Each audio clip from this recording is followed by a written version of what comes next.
for today's video nga mga amiga ay nagtanim at naglipat nga lang tayo ng mga pinunla nating gulay. Kuha at namakyaw na nga rin tayo ng mga paninda nating pinya. Gumawa at nagdagdag nga tayo para lumawang yung ating tindahan. Hello mga amiga, mga kahito, panibagong araw, panibagong pagtitinda. Kaya ano pang hinihinay natin? Tara at samahan nyo na naman ako. Umagang kay ganda at talagang blessing ang bumungad sa atin. Kaya eto nga mga amiga, pumunta na nga rin tayo sa kukuhanan natin ng pinya kasi nga wala na nga rin tayo mga panindang pinya. San na nga rin tayo naghahanap sa may dito mabo, sa may kamalatan, sa basta, sa may kuhanan ng mga pinya ay talaga namang bibihira na nga lang din yung may tanim at paubos na nga yung season ng pinya. So dahil nga kahit papano may mga nakakilala tayo kaya ayan may nakukuha pa nga rin tayo kahit medyo may kamahalan na nga rin ang puhunan. Pero talagang ganun ang buhay, kahit nga mahal yan ay kukuhanin nga natin kasi nga ay kailangan nga natin makapagbenta dahil madami nga rin ang naghahanap sa atin. Bago nga din talaga kami ni Papa kumuha nga ng ating panindang pinya, eto nga din mga amigat, asinan na nga din natin yung mga ating lilinis na hito para maiihaw. Para pagdating talaga natin ay talagang diretso pa rin ang trabaho dahil marami nga talagang trabahong gagawin.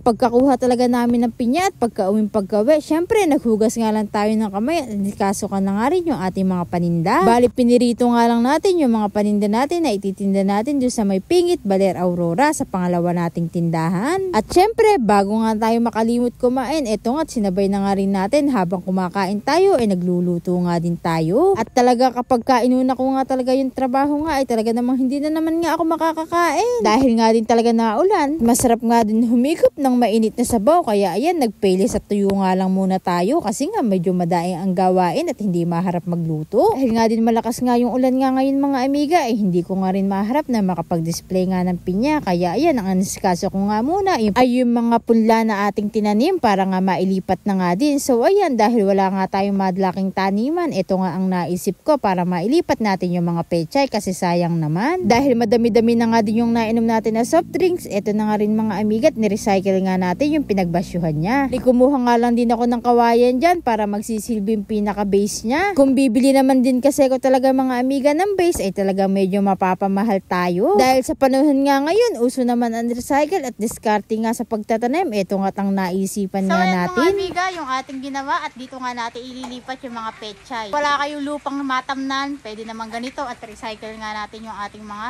pinag-iinuman na mga soft drinks. So ayan, ano pang hinihintay natin? Lagyan na natin ito ng lupa tapos ilipat na natin yung mga tinanim nating mga pechay. So ayan, ipapakita ko sa inyo ang finished product mamaya. Bago pa man talaga natin tuluyan na pagtamnin nga at lagyan nga ng lupa ito, eh syempre akin munang bunutas-butasan. Magsisilbi nga itong tuluan nga ng tubig para yung mga excess na tubig kapag ka nagdidilig tayo ay naaalis sa kanya para hindi mabulok yung ugat. Diba? Double purpose nga ang ginawa natin. Nakapag-recycle na nga tayo tapos ayan nakapagtanim pa nga tayo ng gulay. Talagang sa buhay nga lang ay talagang diskarte nga lang talaga ang labanan. Ito rin mga amiga at subukan nyo nga rin gawin para talaga kung wala kayong maluwang na taniman ay pwede kayo makapagtanim kung gusto nyo nga na makatipid din dahil sa mahal nga din talaga ng mga bilihin. So na ngayon mga amiga dito sa may Baler ay talaga yung isang tali nga ng pechay ay 20 pesos na. Ang ginawa ko ay bumili na nga lang ako ng buto tapos ayan ako na nga lang din na nagtanim. Lalo na ang amiga nyo ay mahilig nga talaga sa gulay at talaga ang gulay nga naman ay pamahal ng pamahal lalo na ngayon tag-ulan at mahirap nga din talaga mag-ani at mag-alaga nga ng mga pananim na gulay. Pero support pa nga rin tayo talaga dun sa ating mga kapwa tindera at talagang ganun ang buhay. Kumakayod nga lang din sila para sa pamilya nila. Tumutubo kahit kaunti para makaraos sa araw-araw na pamumuhay. Pwede naman talaga nating i-direct nga yan sa lupa. Kaso nga lang may mga manok nga dito nga nagkakalaykay. May mga aso. Syempre ayaw naman natin masira at masayang lang yung effort natin. Kaya ganyan yung ginawa natin. Alungat hindi natin sarili yung lupa. Kaya ayan talaga mga amigang nangungupahan nga lang din po tayo dito. Yung nga talaga ay dayo at tubong Nueva Ecija nga. Dahil nga dito sa pagninegosyo ay napadpad nga tayo dito sa Aurora para makapagtinda ng inihaw at live na hito at yung mga prutas na galing sa Nueva Ecija ay dinadala nga rin natin dito. Ito kasi mga amiga ay talaga kung masipag at madiskarte ka nga lang ay mabubuhay ka dahil maganda nga rin ang bentahan nga dito dahil nga madami nga ding turistang pumupunta. Makalipas nga din talaga ang isang oras sa pag-aayos at pag-prepare nga natin dito sa ating taniman. Eto nga't naitanim na nga rin natin at tignan nyo naman kung gaano kaganda nga ito. At talagang hinihintay na nga lang lang natin ay yung pag-harvest nga. Syempre, kailangan nga muna nating alagaan yan. Tingnan nyo na naman, napakadami na nga rin nating mga pananim. Yun na nga rin tayo napabuhay na okra, mga sili at talong. Konting tiis-tiis na lang at konting alaga at konting hintay ay may maaani nga tayo dyan. At pagkatapos ko nga talagang magtanim ay dumating na nga din si Papa para nga ayusin nga yung nasimulan nga natin na ginagawa nga nating bagong tindahan. Dahil kasi kapag nag-i-stock kami mga amiga ng aming mga paninda ay talaga namang nabibitin nga yung lagayan. Kaya eto, nagdagdag pa nga kami mga amiga ng pinakalagayan nga natin. Kaya ayan, tamang lagari at tulong-tulong nga kami sa mga trabaho. At si Papa nga ang nagsilbing engineer dyan. Kaso nga itong ginagawa nga namin ay wala nga budget at hindi ko nga rin alam kung saan napunta.